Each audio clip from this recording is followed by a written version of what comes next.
next step, once you have your reference pictures taken, is to posterize your photo. So looking at this image down here, this is what a posterized photo looks like, where it's taking all of the values in the image and kind of flattening it out into the different sections. So we have all of the shadows are black, and then it's making all the medium tones gray and the highlights white.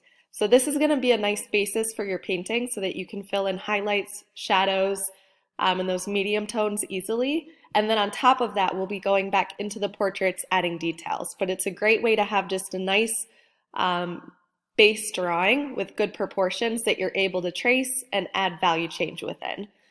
So to do so, you're gonna, on the website here, click the link that is pasted.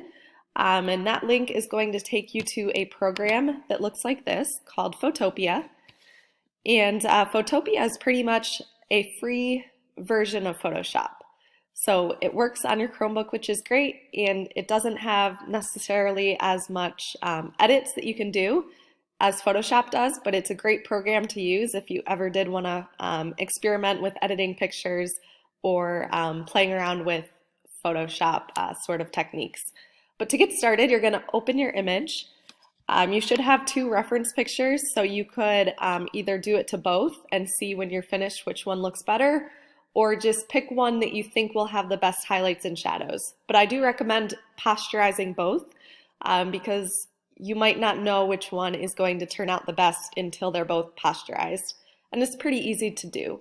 But I'm going to go to File and then Open and find where the portrait is saved on the computer. And from there, I'm going to posterize it. So to do so, I'm clicking Image, Adjustments, and then going down to Posterize. And I would keep it set to the lowest level so that you have your highlights, shadows, and medium tones. So I would set it to 2.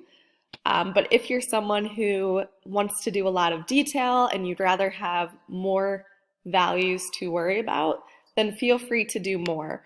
I just wouldn't go much above 4.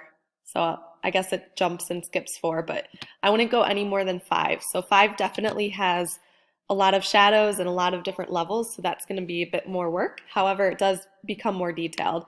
But again, I would recommend keeping it set to 2, and I'm going to hit OK. And then the last step is making it black and white. So I'm going to go to Image, Adjustments, Black and White, and then I'm going to hit OK. And it adjusts it, so again, I just have those 3 tones and everything is black and white, so I don't have to worry about the color getting in the way. When you're done, you can save it. So I'm going to go to File, Export As, and then hit JPEG. And I would leave it set to the quality that it automatically comes up with, leave everything else as it is, and hit Save. And then once your image is saved, you're going to print it. So print it to just a regular 8.5 by 11 size, and we're going to be using this to trace eventually. So on the next step, you'll see how to do that after we practice facial features and color schemes and you're getting started on your final portrait. So you will be using this for your final portrait, but you need it printed so that you're able to trace it. If you don't have access to a printer and can't print it, let me know, send me an email. And we'll figure something else out for you to do. But hopefully you do have access to a printer. But again, if not, there's a couple other ways we can go about doing this, so definitely let me know. Someone who is able to come into school to pick up a printed picture, if you don't have a printer at home, you can email me the picture and I can print it out for you as well as another option.